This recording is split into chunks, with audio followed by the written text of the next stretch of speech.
Palabras de alegría y esperanza. Es el domingo 29 del tiempo ordinario del año A. Dal La Vangelo lectura de secondo Mateo Matteo. 22, 15-22 y el comentario es del Padre Fernando Armelini. Un buen domingo para todos. El dicho de Jesús: al César lo que es del César y a Dios lo que es de Dios, es uno de los más conocidos y también uno de los más citados y lamentablemente a menudo mal citado. Lo hemos escuchado recordarlo de los que tienen el poder político cuando quieren invitar a la jerarquía eclesiástica a permanecer en su lugar y no entrometerse en asuntos políticos. Y lo utilizan como lema los que con razón defienden el Estado laico. Lástima que ellos también lo utilicen fuera de lugar. También lo hemos escuchado de parte de las autoridades eclesiásticas. Lo dirigen a los gobernantes porque reclaman de ellos los derechos que pertenecen a la autoridad religiosa. En el pasado fue también recordado por la autoridad eclesiástica cuando se sintió autorizada a sacralizar ciertas instituciones políticas y también a justificar el poder temporal de la Iglesia. Más simplemente hoy alguien lo usa para invitar a quien le debe algo: dale al César lo que es del César. Bien. Intentemos ambientar el episodio en el que Jesús pronunció esta frase para que entendamos mejor el mensaje que nos quiere dar y que es muy importante. Jesús lleva unos días en Jerusalén. Ya ha tenido una serie de disputas muy animadas con los líderes religiosos. Luego hizo un gesto provocador: expulsó a los vendedores del templo. Esto significó atacar directamente a la casta sacerdotal que se vio afectada en sus intereses económicos.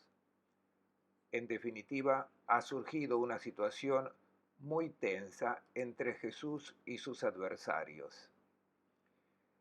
Y hoy nos encontramos nuevamente ante un debate entre él y estas autoridades. Y también para ambientar la escena hay que mencionar la situación política. Judea era una región conocida en el Imperio Romano por sus turbulencias, nunca estaban tranquilas, pero durante los años de la vida pública de Jesús transcurrieron pacíficamente. Había habido revueltas, pero 20 o 30 años antes, revueltas que luego fueron inmediatamente asfixiadas en sangre y seguidas de crucifixiones. Famoso el que sucedió en Séforis cuando Jesús tenía 3 años. Había habido una revuelta y Varo la había asfixiado en sangre y había crucificado a 2000 rebeldes a pocos kilómetros de Nazaret. Era aquel Quintilio Varo que luego perdió la vida en la famosa batalla de Teutoburg. 10 años después de esta revuelta, había tenido lugar otra, la de Judas el Galileo, quien también se menciona en los Hechos de los Apóstoles. Durante el censo de Quirinio, Jesús tenía 13 años cuando hubo esta revuelta y esta también seguida de crucifixiones. Pero en el momento de la vida pública de Jesús, la situación estaba tranquila. Aún no habían aparecido los celotes, los que provocarán la revuelta que conducirá a la destrucción de la ciudad de Jerusalén.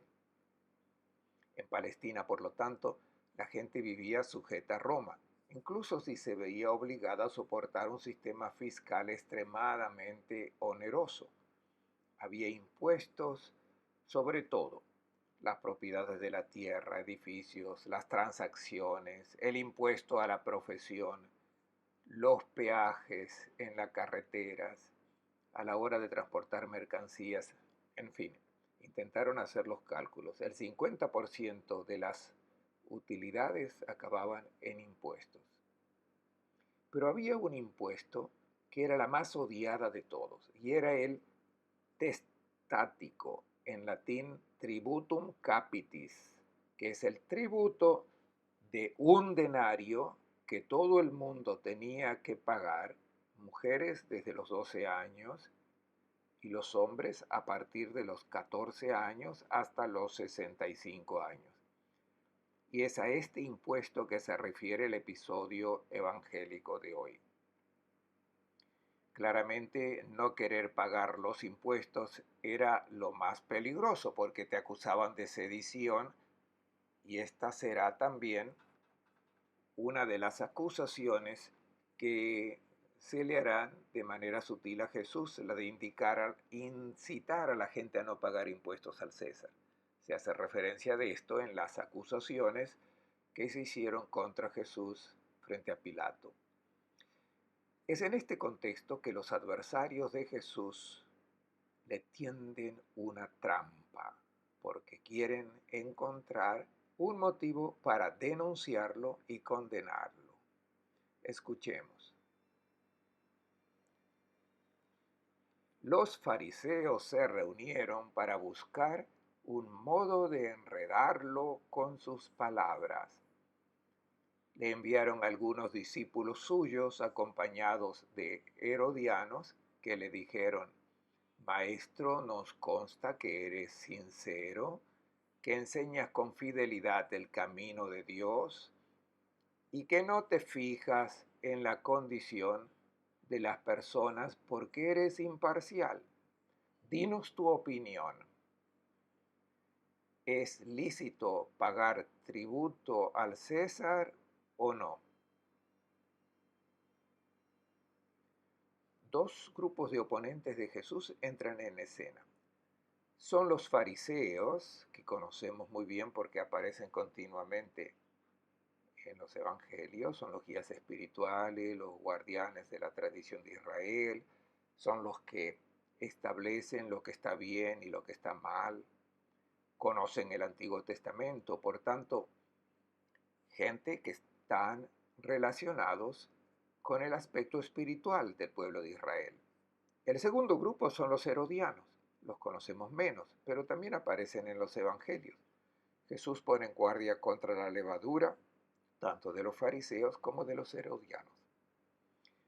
Esta alianza de los dos grupos es extraña, porque los fariseos y los herodianos políticamente estaban posicionados en lados opuestos.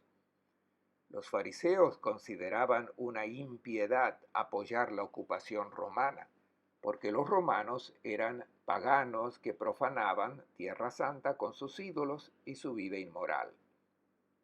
Los herodianos, en cambio, eran amigos de Herodes, de quien tomaron el nombre, de Herodes Antipas, el que Jesús llama el zorro.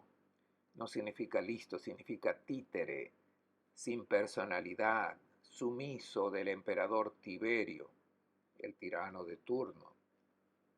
De hecho, 10 años antes había construido la nueva capital. Primero residió en Séforis, cerca de Nazaret. Luego, cuando construyó la nueva capital, la llamó, por supuesto, Tiberías, una reverencia al emperador Tiberio. Los herodianos eran sus amigos, así que colaboradores de los ocupantes romanos. Encontramos a estos dos grupos aliados contra Jesús, y la razón de esta alianza antinatural la encontramos precisamente en el pasaje del Evangelio de hoy, porque con su mensaje Jesús tocará a ambos grupos. Se juntan y comienzan con una larga introducción, con un elogio que es el más bello elogio de Jesús que aparece en los Evangelios. Es una alabanza que viene de sus adversarios. Le dicen: tú eres una persona cabal, todo lo sabes, enseñas el camino de Dios, no estás sometido a nadie y no desprecias a nadie. Por tanto, reconocen que Jesús rechaza las componendas y tiene el valor de decir lo que piensa. En labios de los fariseos y herodianos, estas palabras obsequiosas tienen un único objetivo: obligar a Jesús a no escapar, a no divagar con razonamientos. Quieren que diga sí o no, porque habían estudiado bien su trampa. Cualquiera que sea la respuesta que Jesús hubiese dado, se metía en problemas. Si decía sí, es lícito rendir homenaje al César, entonces se hacía amigo de los romanos, colaborador, algo que disgustaba a todo el pueblo. Y si decía no, ¡ay! Inmediatamente estaban allí los herodianos que lo denunciarían como subversivo y antirromano. Debemos estar siempre atentos a los elogios, porque los que nos elogian siempre tienen algún objetivo. Ciertamente quiere tenernos en su mano, tenernos de su lado, o quiere pedirnos un favor. Después del elogio, le tiran la pregunta capciosa: danos tu opinión, sí o no, no divagues. ¿Es lícito pagar el impuesto al César? Escuchemos la respuesta de Jesús. Jesús, adivinando su mala intención, les dijo: ¿por qué me tientan, hipócritas? Muéstrenme la moneda del tributo. Le presentaron un denario y él les dijo: ¿de quién es esta imagen y esta inscripción? Contestaron: del César. Entonces les dijo: devuelvan pues al César lo que es del César y a Dios lo que es de Dios. Antes de responder a la pregunta, Jesús dice a los fariseos y a los herodianos: miren que me he dado cuenta que me están tendiendo una trampa, pero no tengo la intención de responder de manera evasiva o deliberadamente enigmática para que luego todos puedan interpretar mis palabras como quieran. No, quiero llegar al meollo del problema.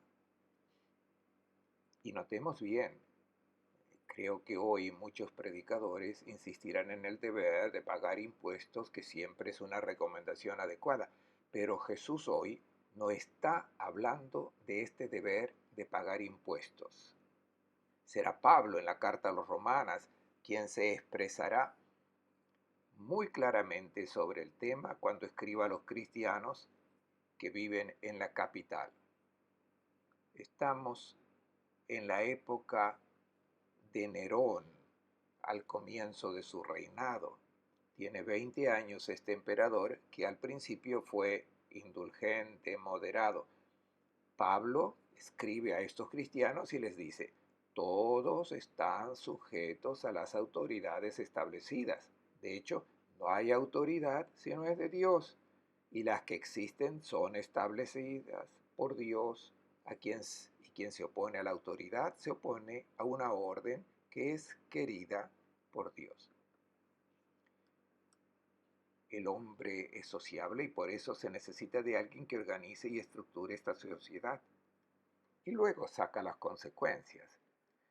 Debemos estar sujetos a esta autoridad, no solo por miedo al castigo, sino por un deber de conciencia.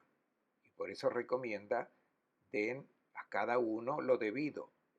Al que se debe impuestos, impuestos. Al que se debe contribución, contribución. Al que respeto, respeto. Al que honor, honor.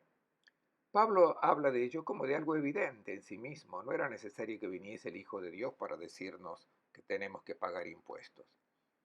Todos tienen el deber de contribuir al buen progreso de la vida social, según sus posibilidades.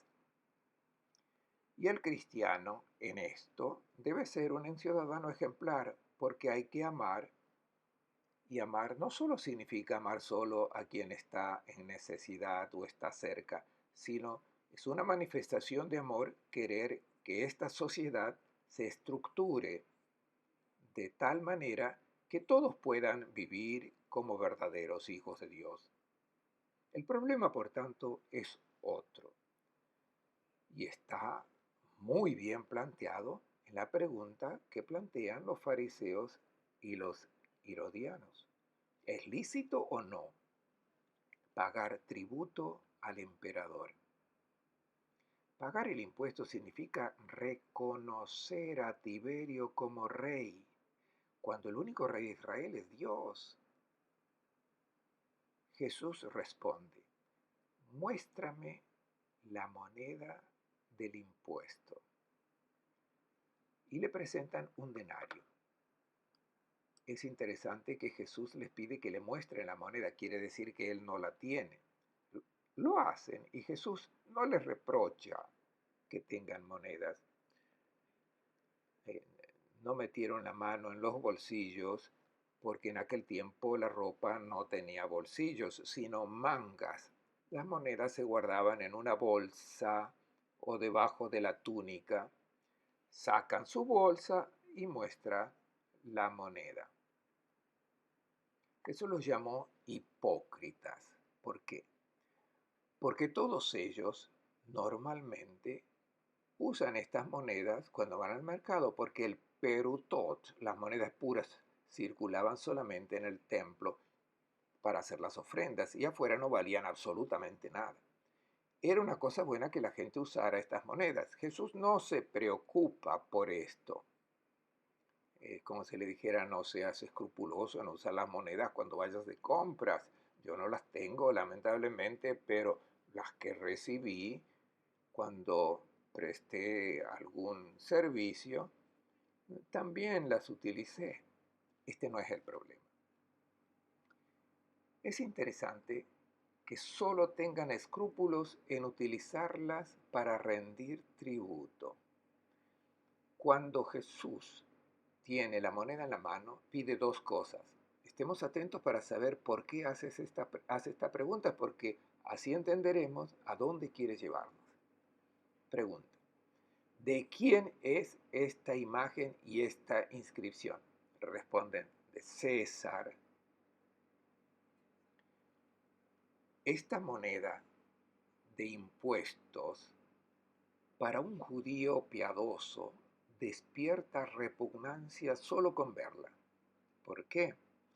Porque sabemos muy bien lo que establecieron el libro del Deuteronomio y el libro del Éxodo. Los israelitas no pueden hacerse imágenes. La razón es el peligro, que luego estas imágenes se conviertan en ídolos y que luego las invoquen exactamente como hacen los paganos. El Dios de Israel es único y celoso, no quiere que se levanten ídolos a su lado. Veamos este dinero acuñado por Tiberio. Lo ven detrás de mí. De un lado tiene la representación del emperador de Roma. Aquí está la imagen y la inscripción: Tiberio César, hijo Augusto del divino Augusto. Se menciona dos veces Augusto, Sebastos, el divino. En el reverso está el título Pontifex Maximus, Pontífice Supremo, Tiberio. Y la imagen de una mujer sentada es el símbolo de la paz. Probablemente Livia, la madre de Tiberio, la tercera esposa de Octavio, y ellos están retratados, él como Júpiter y ella como Juno. Decía que el piadoso judío, al ver esta moneda, se enfrenta a una idolatría en toda regla. Este es el problema, no el deber o no pagar impuestos, sino esta idolatría. Así que tratemos de entender hacia dónde quiere llevar Jesús ahora el discurso. Jesús pregunta: ¿dónde puso el emperador Tiberio su efigie? Sobre el dinero. ¿Saben ustedes cómo es la fisonomía de Tiberio? Deben concentrarse en el dinero. Es el representante en la tierra, el pontífice supremo de este Dios que es el dinero.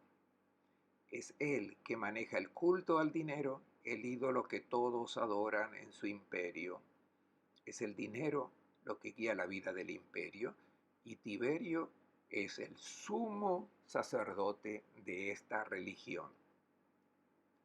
Recordamos que Jesús puso en contraste lo irreconciliable, la adoración del Dios verdadero y la adoración del dinero. Nadie es ateo.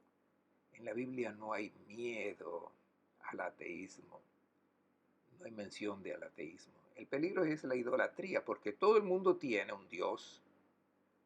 Siempre hay alguien o algo que constituye el punto de referencia para todos los pensamientos, para todas las decisiones, todas las opciones. Es la persona o la cosa que te sugiere la manera de comportarte diariamente. Por ejemplo, si el Dios que tienes en mente y que te guía es el Dios de Jesús de Nazaret, Él te mostrará en todo momento cómo puedes hacer feliz a alguien. Si el Dios que adoras es el éxito, la carrera, será este ídolo quien te mostrará qué amistades cultivar y qué astucia recurrir, a quién adular. Y por supuesto, cada Dios hace sus promesas a sus devotos. Y sabemos que el Dios dinero promete mucho y por eso tiene muchos adoradores. Debes tener cuidado porque las órdenes que este Dios dinero te da también son órdenes contra el hombre. Aquí Tiberio ha puesto su efigie, su imagen en el dinero. Y es el sumo pontífice de quien adora el dinero. Es en este culto deshumanizante que Jesús quiere centrar su atención, no sobre pagar impuestos o no, o si usar o no esta moneda en los mercados. Llamó la atención sobre la imagen y la inscripción y dice, devuelvan al César lo que es del César. No dice den al César.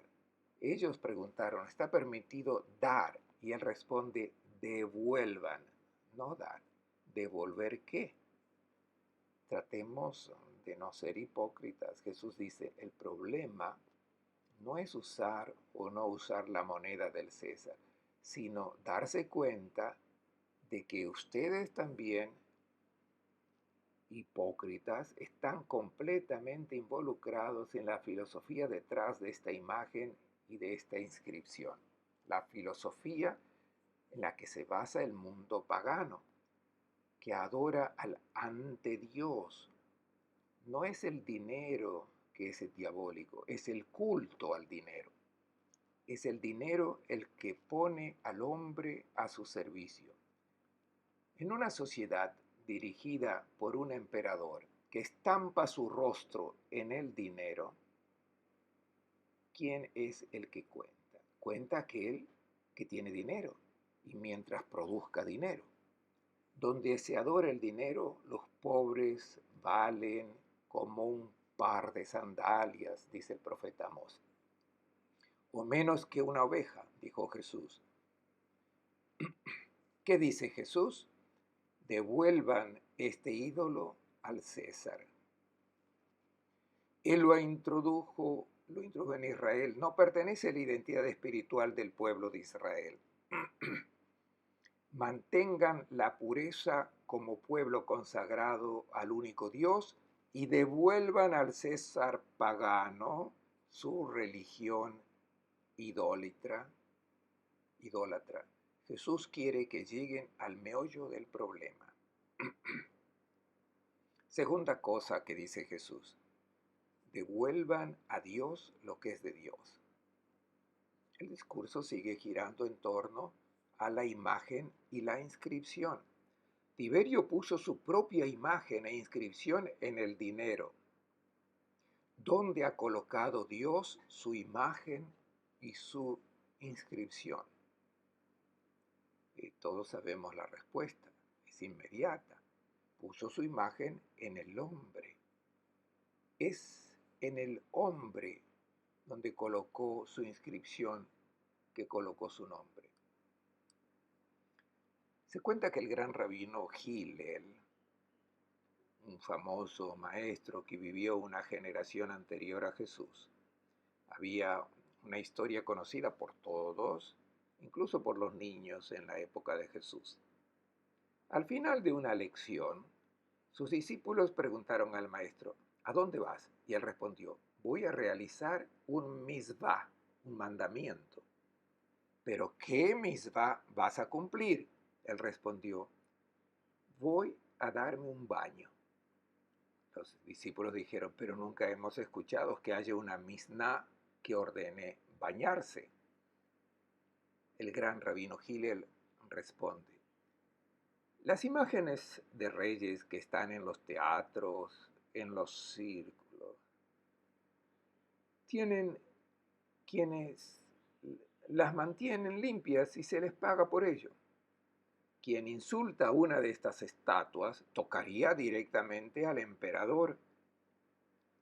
Nosotros, que fuimos creados a imagen y semejanza de Dios, como dice la Escritura, cuánto más debemos mantenernos limpios y lavados nuestros cuerpos para honrar al Creador al que nos parecemos. Dije que esta historia era bien conocida por todos, así que esto es lo que significa la imagen. Este es el tema en que Jesús quiere que sus oyentes se centren. Devuelvan esta imagen de Dios, que es la de Tiberio, que es lo que hace el sumo sacerdote del culto al dinero, y ahora veamos qué hay que devolverle a Dios.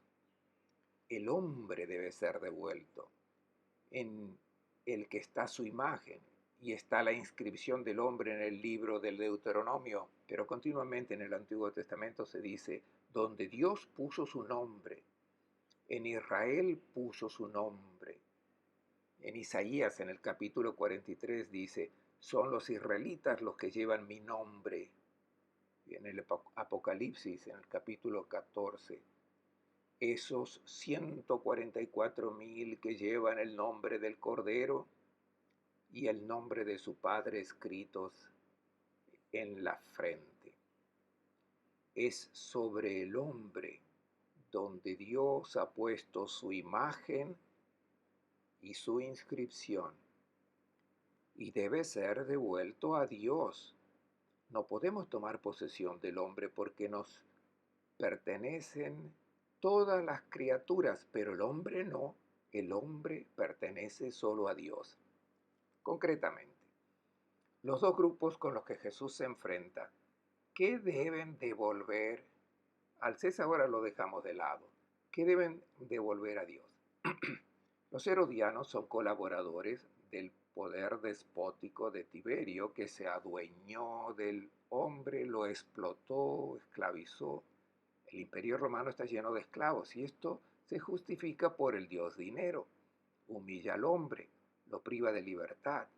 Y si el hombre no es libre, no puede ser el mismo, ya no se asemeja a Dios.